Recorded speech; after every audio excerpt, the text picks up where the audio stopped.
Buonasera e ben ritrovati col TG Flash di newsicilia.it. Nico Torrisi è stato riconfermato amministratore delegato della SAC, la società che gestisce l'aeroporto di Catania Vincenzo Bellini.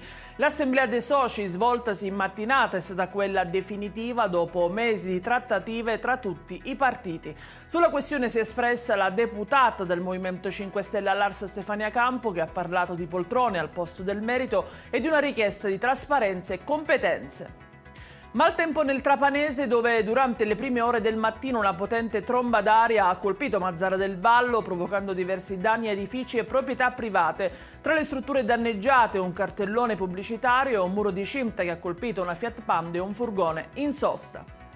Incidente mortale a Pantelleria, dove un motociclista di 34 anni, Giuseppe Belvisi, ha perso la vita ieri pomeriggio. Il sinistro lungo la strada comunale che unisce due contrade, ancora incerte le dinamiche di quanto accaduto.